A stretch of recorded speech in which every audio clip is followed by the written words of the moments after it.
Fala pessoal, começando mais um TorreCast, direto da Torre da Primeira Igreja de Machado. É isso aí, Felipe? Com certeza. Qual que é o nosso versículo? Torre forte é o nome do Senhor, a qual o justo se acolhe. Está seguro, Provérbio 18:10. É isso aí. É isso aí, hoje com um convidado muito especial, o Felipe vai apresentar para nós aí. Sim, a tia Kitty, né? Olha. E eu queria que você falasse para nós o porquê de tia Kitty, de onde você veio, sabemos que não é natural de Machado, qual que foi a oportunidade que surgiu para que você viesse, contar um pouco da sua história para que o pessoal possa te conhecer mais. E hoje também como diretora do Colégio Aliança, para nós é um prazer. Era para nós termos essa entrevista antes, mas por forças maiores não conseguimos. Mas hoje temos o prazer e o privilégio, então presente. Você, sei que é uma mãe de família, tem 2 filhos, casada. Fale um pouco da sua trajetória para nós. Vamos lá. Primeiro, eu estou muito feliz de estar aqui. Realmente é um privilégio, um prazer. Agradeço o convite. Minha história é interessante no sentido de que eu não sou machadense. Eu nasci em São Paulo, mas o meu pai era machadense. Então eu tinha laços com Machado, né, na infância, enquanto tinha minha bisavó aqui. Então a gente via uma vez por ano. E aí, depois minha bisavó faleceu, a gente perdeu esse vínculo. E eu me apaixonei por um moço daqui, né? Alexandre, meu marido. É uma história interessante também essa, porque eu o conheci num acampamento, Manaim, vocês já ouviram falar? Manaim, né? Manaim tem histórias. Manaim tem muitas histórias.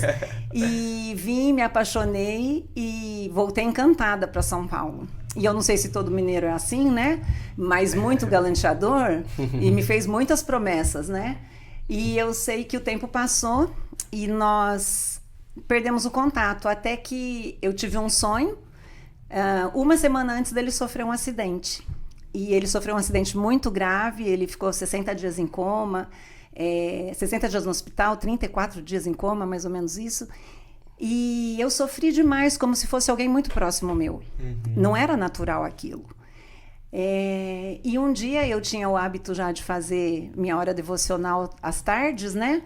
E eu ajoelhei na minha cama, na beirada da minha cama naquele dia, e falei a Deus, falei, Senhor, se for do teu propósito levantar o Alexandre da cama, levanta para ele ser o meu marido. E eu tinha 19 anos, talvez. Mas foi, acho que a oração de mais fé que eu fiz. E Deus fez isso. Benção. Então é uma história interessante. Aí eu vim para Machado, né? Tantos anos depois, namoramos, noivamos, tal. E estou aqui há 27 anos, casada, né? Temos 2 filhos. Então eu tenho muito orgulho de ter voltado para a cidade do meu pai, né? Ter construído minha vida e minha família aqui. E hoje eu sou cidadã machadense, né? Então eu tenho mais orgulho ainda. Bom demais. E faz muito tempo que você está nesse ramo, nessa atividade educacional. Sua formação, assim, a respeito desta área? Eu ingressei para a área educacional, eu tinha só 15 anos. Quando eu fui ser monitora numa escolinha, numa pré-escola na época, em Campinas. E lá foi o meu primeiro contato. Depois mudei para São Paulo, fui estudar no Mackenzie e fiz magistério lá. Quando eu terminei o magistério, eu pensava, não quero trabalhar com educação, não é o que eu vou querer para o futuro.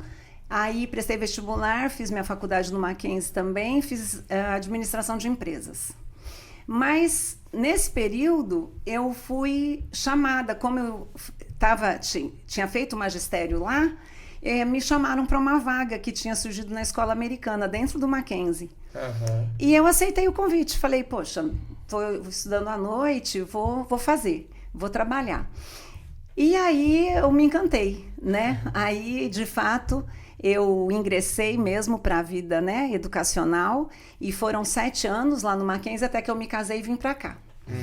Quando eu cheguei aqui foi até interessante, porque eu queria trabalhar, né? Trabalhava muito em São Paulo, e a vida de recém-casada, assim, você tem coisas a aprender, mas não te toma todo o tempo, né? É verdade. E uns meses antes de eu me casar, na virada do ano, eu já tinha vindo entregar meu currículo aqui nas escolas. E nada de aparecer uma oportunidade de trabalho. E aí eu fiquei 1 ano dentro de casa. Foi bom, né? Tudo era propósito de Deus, porque daí eu aprendi a lavar, passar, cozinhar, que eu não sabia fazer ainda. Mas um dia eu falei para o Alexandre, Alexandre, cidade pequena é muito difícil, porque não tem o número de vagas, né, para que as pessoas consigam um lugar ao sol. Mas tudo no tempo de Deus aconteceu, e aí o meu primeiro emprego aqui, eu fui dar aula num curso técnico. E eu até então só tinha experiência com crianças. Então foi um desafio tremendo de ter dia que eu saía de casa e eu chorava pro meu marido, falava assim, acho que eu já não vou não, tem aluno mais velho que eu lá. Mas ele falava, vai sim, você consegue e tal. E esse foi o início, né? E eu, então, hoje em Machado, eu tenho 27 anos de casada, 26 anos de educação. Né? Legal, então já tem uma trajetória, muita história para contar. Sim. São muitos ex-alunos, né? E isso traz um orgulho pra gente. Ontem mesmo eu estava num comércio aqui da cidade e olhei para o lado assim, um moço, aí cumprimentamos, tal, aí eu olhei bem e falei, nossa, meu ex-aluno. Aí você não lembra mais o nome, mas você fala, e aí, como que você tá? E o que você fez? E né? É gratificante, né? Demais. E aí eles falam, ô Tia Kitty. Eu brinco que o que eu mais gosto em Machado é sair na rua e uma criança me gritar, Tia Kitty. É um prazer. E dentro desses vários anos, né, de experiência, né, como é que foi, assim, você acha que a dificuldade da educação foi aumentando? Você acha que são períodos? Como é que você vê, assim, a educação hoje em dia, assim, comparada com quando você começou aqui na cidade? Eu vejo a educação, ela é um reflexo da sociedade, né? Então, se você for avaliar, para a gente responder isso, a gente pergunta assim, a sociedade foi melhorando? Aí a educação foi melhorando. A sociedade foi piorando? A educação foi piorando, né? Eu gosto muito de um slogan que diz assim, que você pode usar isso para dentro de uma igreja, você pode usar isso para dentro de uma sociedade, né? Uma igreja, uma sociedade só vai ser forte na proporção em que seus lares forem fortes. Porque o nosso primeiro berço é a nossa casa, né? Então, quando a gente pensa assim, eu quero ter filhos bem formados, né? Eu quero ter uma família estruturada. Eu tenho que promover essa formação dentro do meu lar, né? E isso é o casal que faz, né? Aí, puxando um pouquinho disso, por isso que é muito importante que haja acordo entre o casal, né? Para que essa família prospere e, com certeza, nos valores bíblicos, né? Então, se a sociedade se a educação foi piorando, eu creio que sim, porque a gente vê que a sociedade foi piorando. Um ponto que eu julgo, assim, um divisor de águas foi o momento onde os profissionais da educação perderam a autoridade. Hoje, a gente que está dentro da escola particular, a gente vive isso em bem menor proporção, porque nós temos ali o nosso regimento, né? Mas, de modo geral, no momento em que foi tirada a aprovação e reprovação da escola pública, foi onde acabou a autoridade do professor. E como você vai ser gerido por alguém que não possa ter autoridade? Isso não funciona nem dentro de um lar, nem dentro de uma empresa, nem dentro da escola. Daí o aluno faz o que quer e sabe que vai ter uma nova oportunidade sempre, ou que nada vai acontecer, eu não preciso, eu não estou aqui pelo meu mérito, né? Então, eu creio que essa é a diferença da educação passada para a educação presente. Trouxe muito prejuízo. E hoje também a gente sabe que as coisas foram mudando, existe também a tecnologia que, de certa forma, mudou muito a mentalidade das pessoas. Hoje a gente vê que existe muita dificuldade de concentração entre alunos quando a gente conversa, né? Então, são vários desafios, mas que vai se adaptando e remodelando. Também acredito muito nessa questão, como você disse, de famílias fortes, que é muito importante, isso em todas as questões. Até mesmo na igreja a gente tem trabalhado muito sobre isso, culto doméstico, começa em casa. Então, é um efeito cascata, né? Tem que começar e isso vai descendo até chegar em outros ramos da sociedade, né? Reverbera, né? Justamente. E aqui também tem uma pergunta de como a educação pode contribuir para a formação de cidadãos mais conscientes e engajados com questões sociais, né? No caso aqui, o Aliança, ele tem 3 pilares que eu acho muito interessante, né? Que é um colégio confessional cristão, conservador nos valores e também excelente no ensino. Sim. Então, diante disso, quais são os desafios, o que vocês estimulam para que os professores comecem na apostila, no material? Sim. Qual que é a base de tudo isso? A gente tem ali no Colégio Aliança uma identidade muito clara, né? E a gente procura viver ali dentro essa identidade, né? Então, quando a gente fala conservador nos valores, né, confessional cristão e excelente no ensino, é uma prática que tenta, né, acontecer todos os dias. O material confessional, que é o sistema Mackenzie de ensino, ele parte do princípio que todo conhecimento provém de Deus. Então, tudo é dele, né? E isso está entremeado nos conteúdos. Então, trazer a presença de Deus para a nossa realidade é a todo momento, porque ali você está estudando a matemática, você está estudando a geografia, e isso está entremeado no material. Então, isso é excelente, né? E a questão social é uma prática que a gente tem que desenvolver, né? Então, a gente tem ali alguns momentos onde isso é declaradamente, né? Como o Aliança Voluntária, no final do ano, ao longo do ano todo a gente vai já, né, angariando, fazendo parcerias para isso, trazendo isso para os alunos.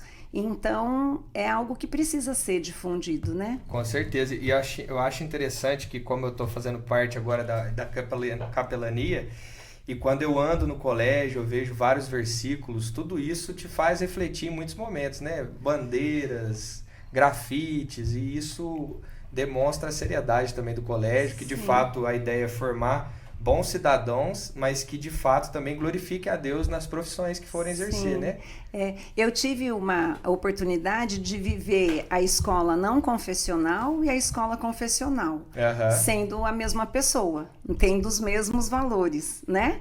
Então, logicamente que você não consegue se desassociar do que você crê, né?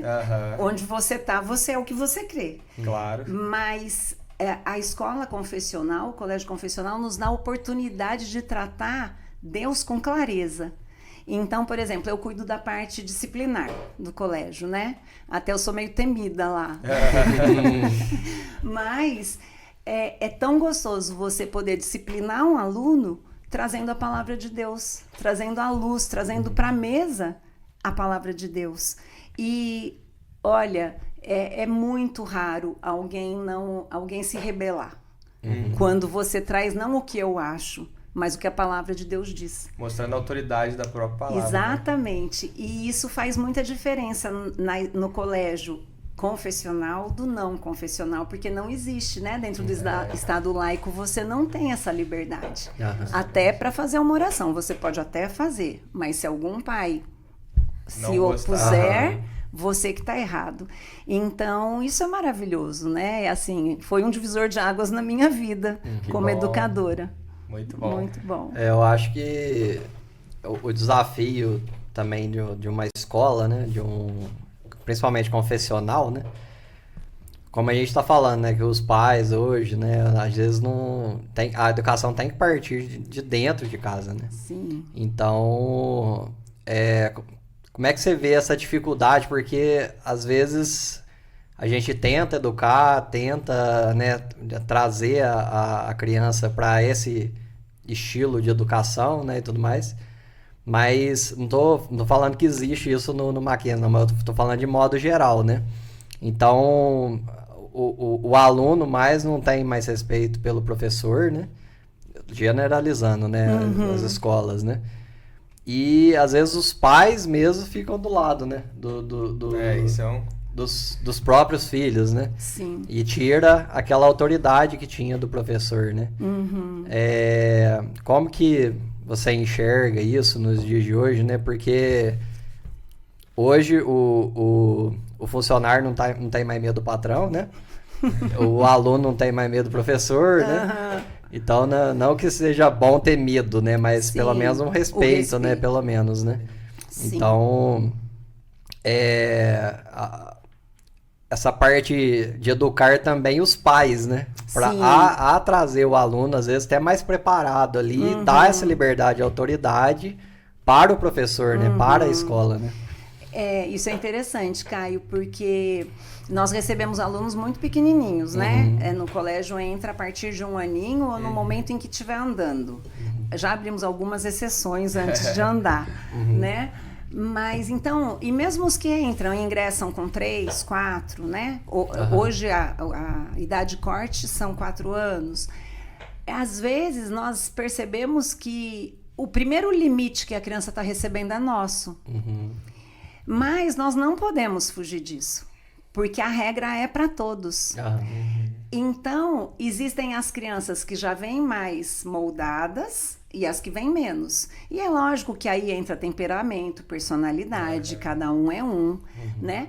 Mas o nosso objetivo é fazer com que se aprenda a viver dentro daquela realidade. Então, na escola eu me comporto assim, na casa da vovó eu me comporto assim, na minha casa eu me comporto assim, porque existe isso.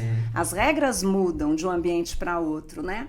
Então, nós não enfrentamos muita dificuldade, não. Em algumas vezes eu já falei assim, que a gente precisava fazer uma escola para pais. Mas são poucos os casos, sabe? Mas eu acho que a escola, ela educa os pais também. Porque muitas vezes o pai pode até discordar particularmente daquela decisão da escola. Mas ela está prevista. Ela está no regimento, ela precisa ser seguida. Então, algumas vezes eu encontrei, assim, alguns pais que me faziam uma proposta, por exemplo, olha, mas nesse caso do meu filho, abre exceção só para ele, nessa situação. E eu tive que aprender a falar, olha, infelizmente eu não consigo, porque são tantos alunos. E se eu abrir exceção para o seu filho, eu estou quebrando uma regra de todos. Então, daí eu posso jogar fora a regra, porque não vai mais precisar dela. Então, assim, precisa, para você conseguir manter essa disciplina, essa ordem, essa organização, você precisa aprender a saber falar não. Não vai ser sempre, é lógico, o que é possível a gente concede, mas você vai ter que aprender isso. E foi algo que eu tive que aprender, que não era meu próprio. Né? Eu sempre tive temperamento assim, tentar ajudar todo mundo, tentar abraçar todos. Sim, né? Mas para gerir uma escola, e penso que qualquer né, ofício, você precisa aprender a seguir de fato aquelas regras. Daí quando é a regra que barra, não foi você, foi a regra. Você segue um protocolo, um estatuto, né? Que nem você falou, um regimento. Um regimento, né? sim. E pela proporção que tomou também, né? O Colégio Aliança tá... Mais de 500 alunos, né? Mais de 500 alunos, né? Que estão beirando 530 alunos, graças a Deus. Quanto mais cresce, menos exceções tem que ser abertas. Com certeza. Né? E a gente tem isso em alto valor, né? Porque você precisa fazer valer a seriedade do teu trabalho, né? Então, exceção realmente é algo que não faz muito parte do vocabulário da escola, não. Então, são vários desafios, né? Sim, são. E eu vi também, acompanhei nas redes sociais, que vocês tiveram um momento muito legal ali na Axe Brasil, né? E conta pra nós como que funciona, o que vocês trataram lá, trabalharam, como que isso contribui para o colégio, essa parceria, né? Vamos lá. A Axe é uma associação de escolas cristãs, é uma associação internacional. Ela está no Brasil há muitos anos, eu nem tenho tanto conhecimento da história deles, mas eu sei que são muitas escolas confessionais no Brasil que são parceiras. Então, a Axe não nos ajuda só em eventos, assim como participar de um congresso, mas, por exemplo, uma coisa que acho que poucas pessoas sabem, todos os nossos livros literários, desde o infantil de 1 aninho, são indicados pela Axe. Por quê? Porque hoje literatura é um campo muito... complexo, tá? Muito perigoso. Perigoso. Porque você pode pegar um livro infantil, que a indicação é para 3 anos, e ele vai transmitir valores totalmente antibíblicos. Então passa por essa curadoria, né? Sim, então toda a nossa literatura já vem prevista dali, e tem uma gama de livros enorme. E esse ano nós tivemos, né, a oportunidade fomos em 10 profissionais participar do congresso, foi ali em Barueri, e tinham mais de 1.000 pessoas, eu creio que 1.200 pessoas, educadores do Brasil todo. Que legal. Gente que veio do norte, do nordeste, e ali uma troca muito rica, né? De experiências, de casos de sucesso, né? De palavra de Deus. Então, muito interessante, foi muito rico. A gente pretende ir em outros. E aí vai estreitando os laços, fazendo amizades, Com né? certeza. Que isso ajuda. Eu conversei, tive a oportunidade de conversar com alguns professores, falaram também que trocaram ideias, comentaram até sobre capelania, uns Sim. querem implementar, Sim. aí falaram que na aliança já tinha, então vai sendo uma troca de figurinha, né? Que Sim. vai ajudando, né? E ali você encontra também muitas pessoas ligadas à educação, como sistema de ensino, literatura, até divulgação, campanha de matrícula. Então tinha uns estandes ali, e ali você ia trocando ideias. Então, assim, é um ambiente muito legal. Que legal. Não pode perder mais. Ah, muito bom, isso aí. É muito bom a gente vigiar mesmo os livros, né? Recentemente eu visitei uma biblioteca não, uma livraria, na verdade, né? Lá em Montevidéu. Aí a gente foi na sessão infantil, eu fui de curioso. Primeira coisa que eu perguntei na biblioteca foi: vocês têm a Bíblia aqui para vender? Na livraria, né? A Bíblia vocês têm para vender? Aí a mulher olhou para mim assim: não vendemos, não vende Bíblia lá. Aí eu fui com a Júlia, né, minha esposa, a gente foi na sessão infantil lá, vários livros assim no estilo assim, um que eu lembro que eu peguei foi assim: O Galo que Queria Ser uma Galinha. Literatura de 3, 4 anos, né, de idade, né? Então tá muito, né, assim, né, hoje em dia, né? Se hoje não houver esse cuidado, esse bom senso, com certeza essa criança vai ter acesso a uma literatura que vai contra os princípios cristãos. E às vezes os pais precisam estar atentos a isso, e a escola, né? No momento em que você pede para comprar um livro que vai contra o que você acredita, né? Então precisa haver esse cuidado. E nisso também existe um certo zelo, pelo que eu vi, até mesmo em contratações, para deixar isso muito claro, né? Sim. No meio dos professores, para que eles possam compreender que existe esse material e que é necessário seguir dessa maneira, né? Sim, essa conversa existe até no momento da matrícula com os pais, né? Quando eu falei aqui de identidade, é para que todo mundo que se aproxime de nós entenda o que o seu filho vai viver ali dentro, né? No sentido de que nunca vai haver uma doutrinação, esse não é o nosso objetivo, mas ele vai estar exposto à palavra de Deus. E é muito legal você ver como os pais abraçam isso. Né? Da gente ouvir assim relatos de pais que falam assim: como eu fico satisfeito que vocês ensinam a palavra de Deus para o meu filho, porque eu não tenho tido tempo para isso. Então, graças a Deus, né? Porque eu tive sempre na vida um versículo que me norteou, desde novinha, que é: reconhece a Deus em todos os teus caminhos e Ele endireitará as tuas veredas. E eu fico às vezes pensando sobre isso, e eu acho que isso é tipo que nem seguro de vida, sabe? Você não faz seguro do carro, você faz seguro, você faz plano de saúde, você faz, né, uma previdência social para tua velhice, né? Se houvesse um seguro na Bíblia, seria esse: reconhece a Deus em todos os teus caminhos. Porque a palavra de Deus fala que Ele vai endireitar as tuas veredas, Ele vai ser um seguro para você, né? Então eu vejo que muitas vezes pais abraçam a ideia da escola confessional, porque eles entendem que os filhos vão estar aprendendo algo que é verdadeiro, que é bom, que é justo. E por isso eles querem o filho naquele ambiente. Então isso é maravilhoso, né? Por isso a gente precisa ter pessoas que compactuem com essa visão. Né? É uma parceria, né? Que haja essa parceria entre nós, né? Importante. Não de sermos perfeitos, porque Claro, somos pecadores. Com certeza. Né? Então, às vezes, eu até falo para a mãe: olha, não vem para os pais, né? Quando estão lá, não pensa que vir estudar aqui é um lugar que não existam problemas. Não é um conto de fadas, Não, né? não tem. Porque tem seres humanos, né, envolvidos. Mas a gente busca em Deus a resolução deles, e a gente se norteia nessa palavra para viver todo dia, né? Esse é o nosso propósito. Isso, a importância, né, que é os colaboradores lá, né, os professores, né, a direção e tudo mais, entender o peso que é a responsabilidade, né? Sim. Porque se a gente for pensar bem, né, os alunos ali, as crianças, adolescentes, ó, eles provavelmente ficam mais tempo na escola do que provavelmente com os pais, né? Com certeza. Os pais, às vezes, ainda chegam, a criança ainda chega da aula, o pai tá trabalhando, a mãe tá trabalhando e tudo mais. Então, esse tempo de educação mesmo, de crescimento intelectual, conhecimento até mesmo da palavra, né, e tudo mais, a maioria do tempo tá ali na escola, né? Sim. Então, os educadores ali têm que ter essa consciência mesmo. Essa consciência, sim.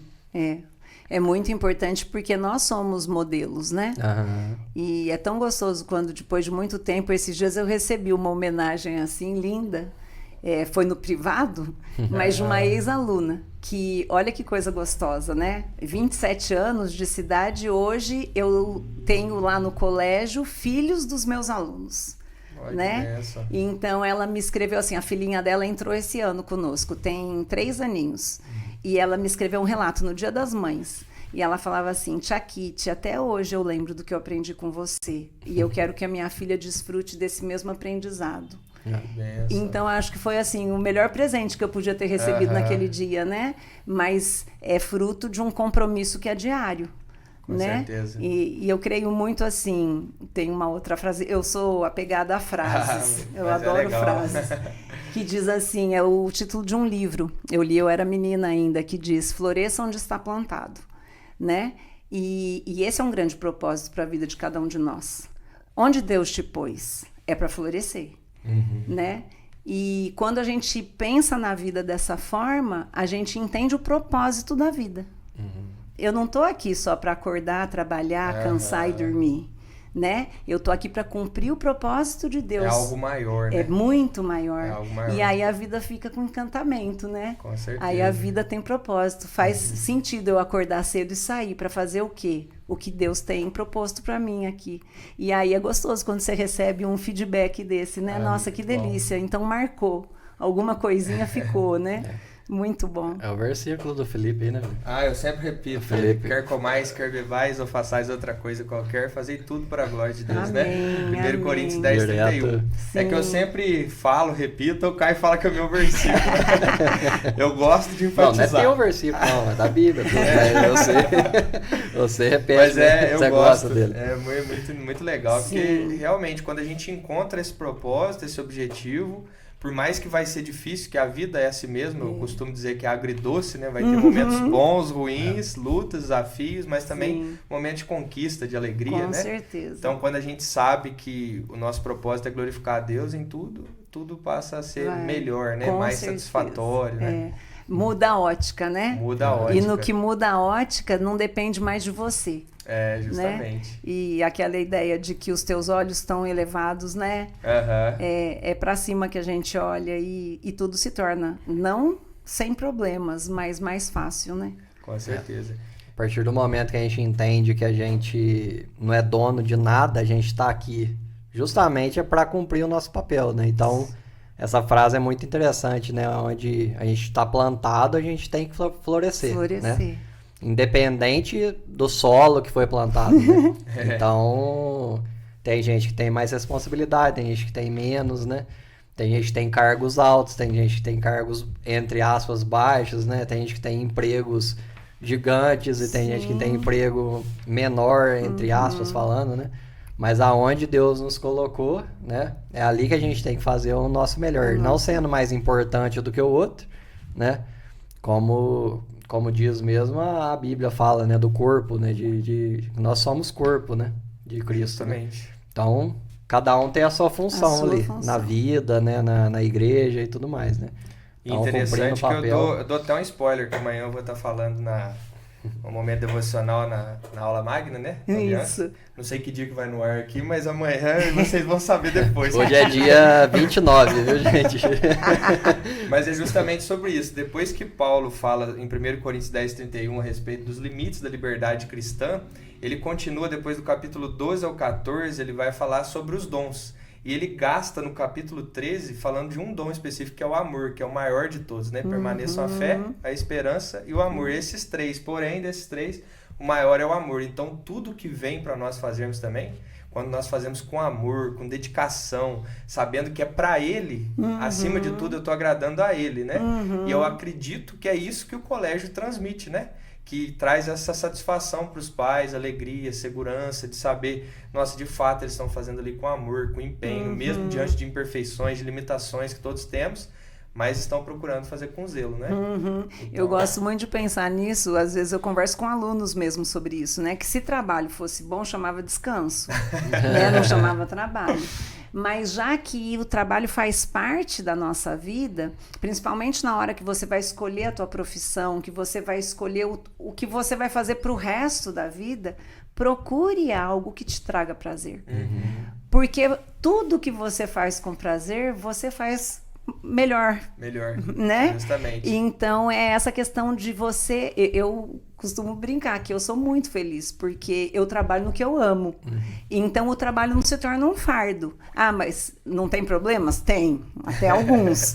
Mas não se torna um fardo porque é algo que você tem prazer em fazer, né? Então isso vai aí uma dica para quem vai escolher a profissão. O Enem, né, tá aí em novembro. Justamente, os alunos do terceiro, às vezes a gente anda ali nos corredores, pergunta, ainda tá indeciso, o que eu vou fazer, né? Então é buscar em Deus, né? Primeiramente, essa orientação, sabedoria.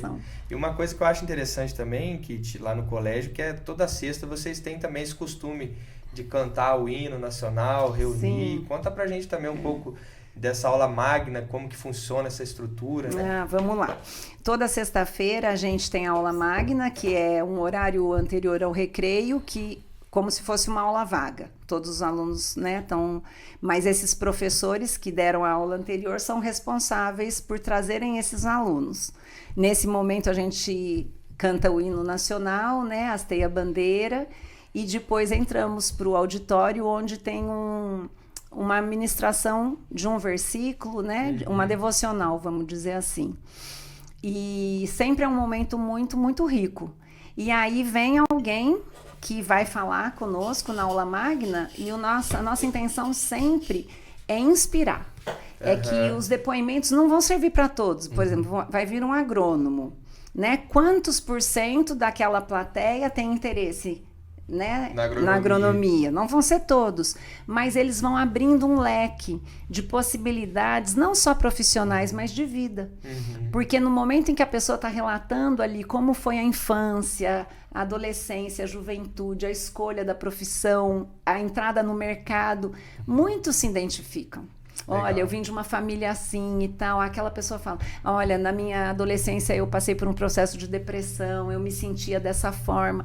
Então, o nosso objetivo ali é que traga inspiração para que eles pensem, nossa, se essa pessoa conseguiu, para mim pode dar certo também, né? E já são 4 anos, a gente está vivendo o 4º ano, né? E eu creio que, assim, é muito rico. É muito rico porque aumenta a visão de mundo que os nossos alunos têm. Porque se eles forem procurar por interesses próprios, no celular, nas mídias, eles provavelmente não vão se atentar para esse tipo de oportunidade, de assunto. É algo, né, mais real, mais próximo, né? Eu tô vendo essa pessoa falar, às vezes acompanho, né? Agora a questão do hino é muito bonitinho, porque a gente faz isso desde 1 ano, né? Toda sexta-feira eles entoam o hino nacional e tal.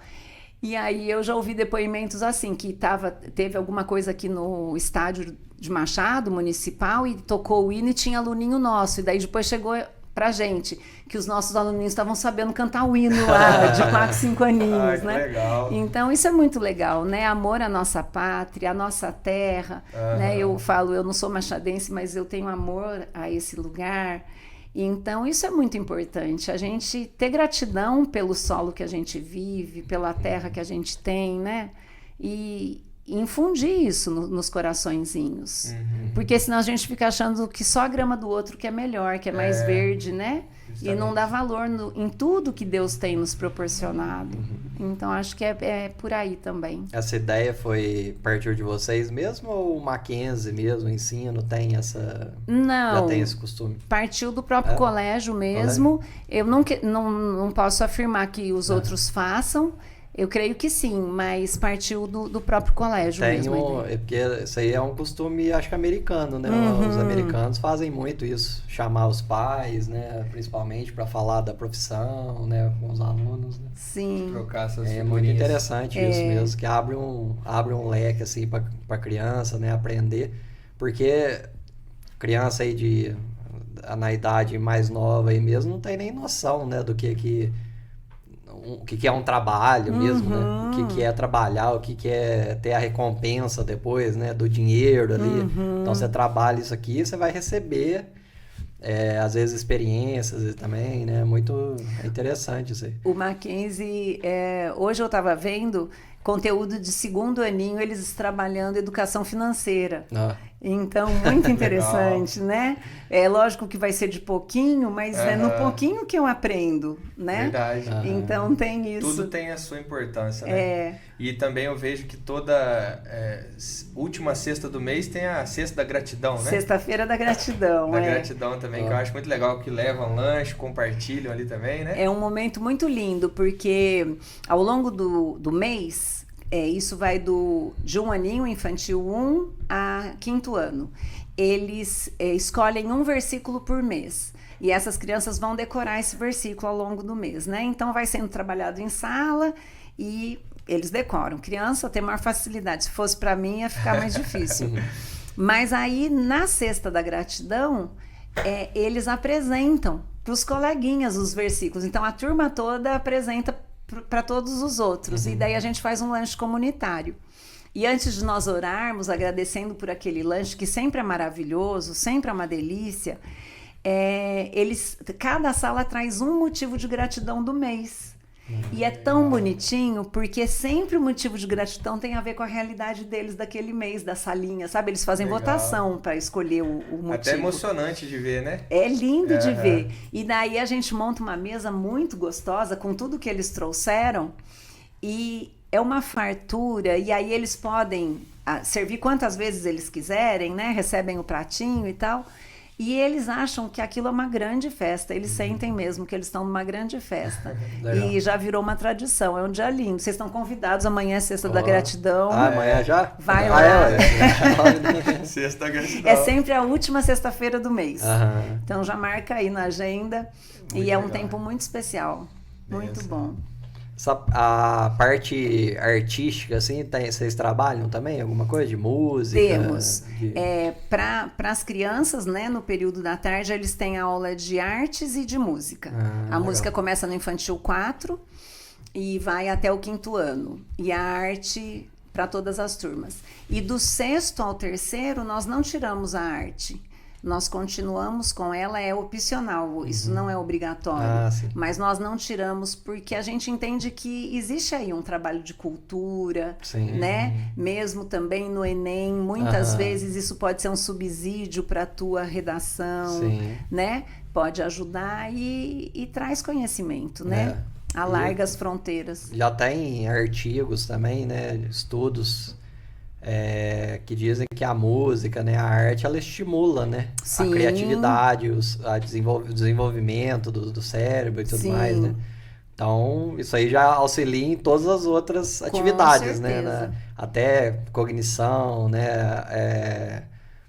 Como é que fala? Esqueci o nome.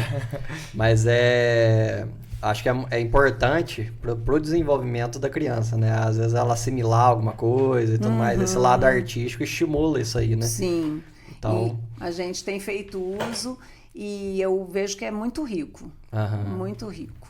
Que essa questão de imagem tudo, trabalhar o imaginário da pessoa, hoje em dia é muito atacado, né? Principalmente quando nós falamos no início de redes sociais, existe uma influência desde desenhos infantis a programações e rede social, o tempo todo sendo bombardeado, é muita informação.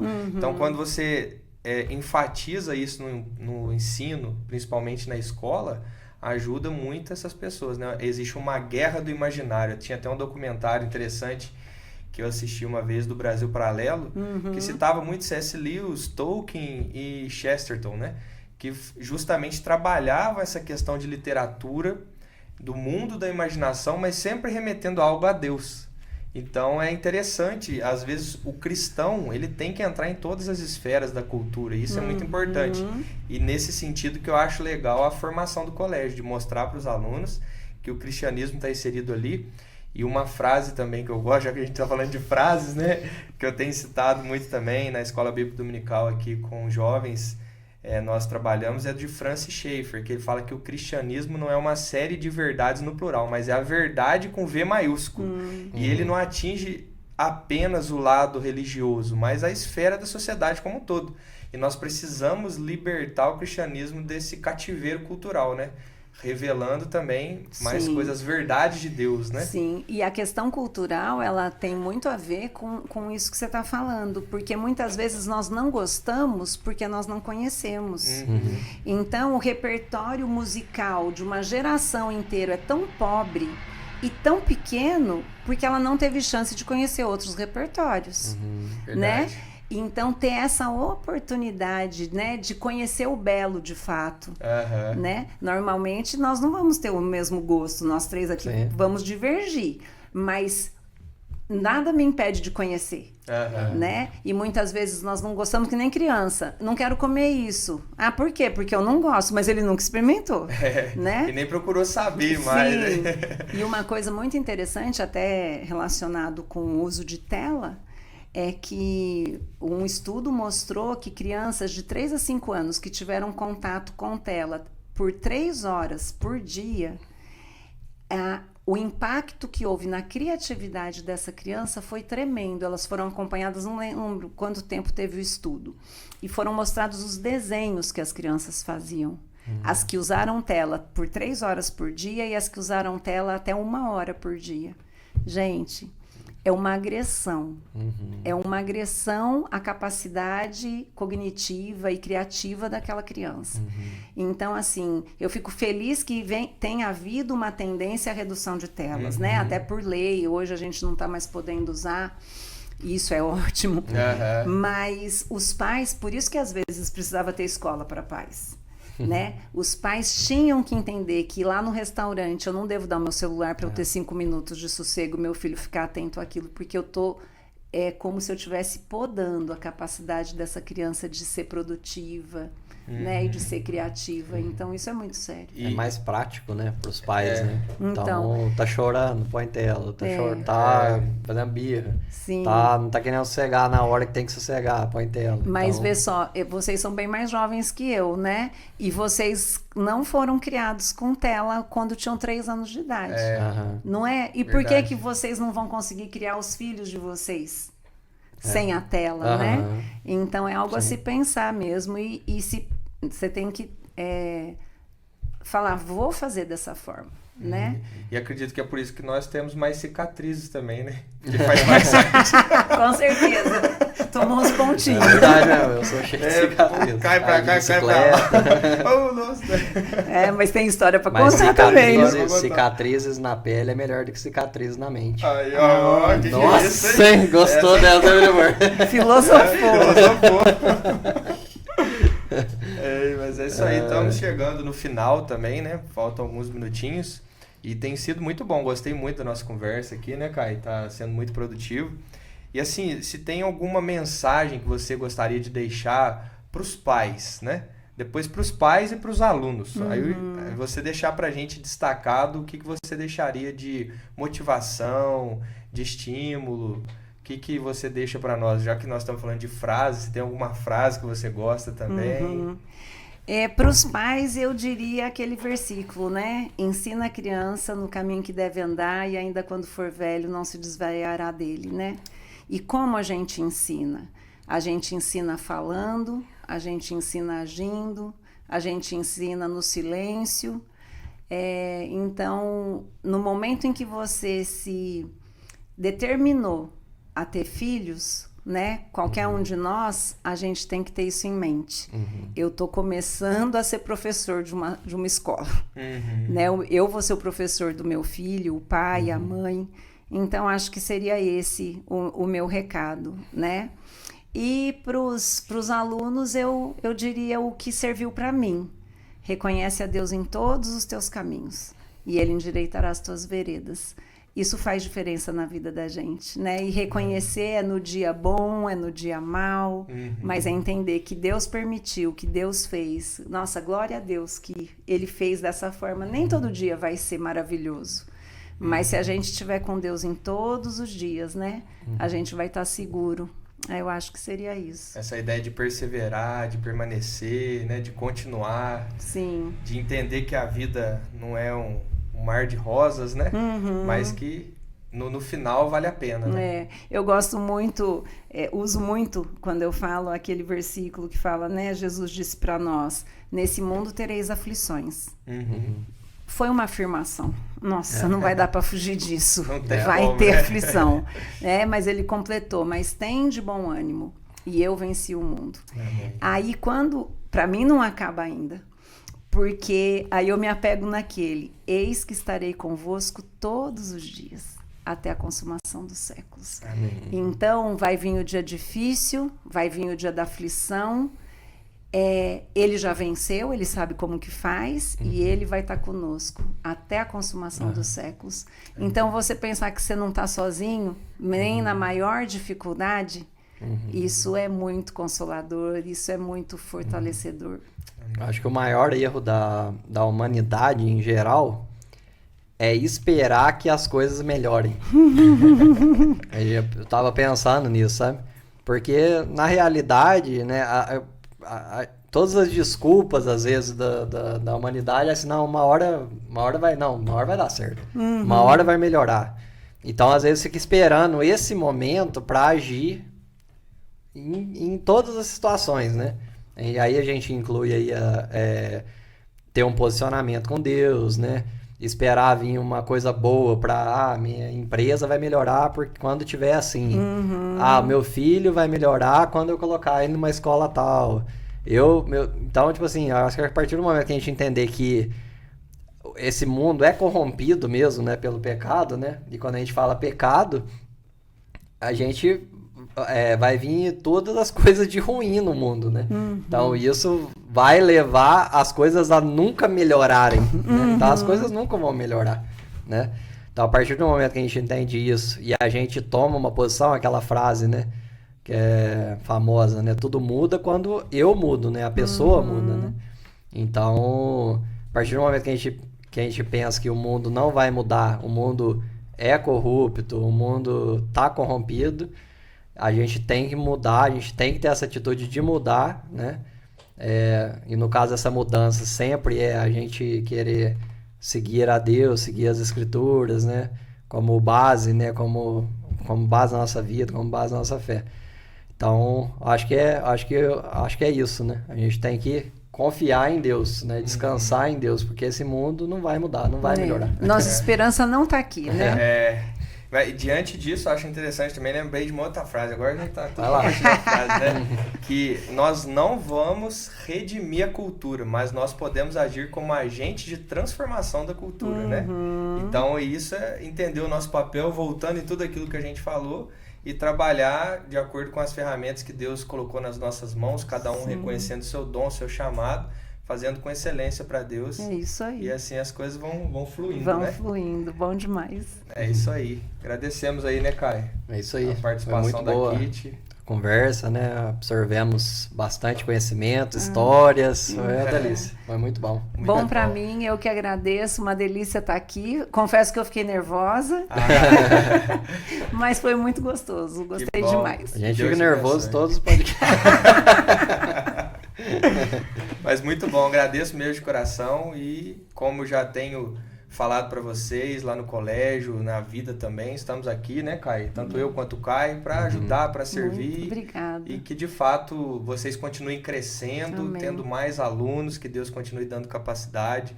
Você nessa nova etapa, esse desafio também, que Deus te guarde, te proteja e te ilumine também. Amém. Tá bom? Obrigada, gente. Deus abençoe, então. Um grande abraço a todos vocês que nos acompanharam até aqui. Valeu, até mais. Valeu, pessoal. Até a próxima. Até a próxima.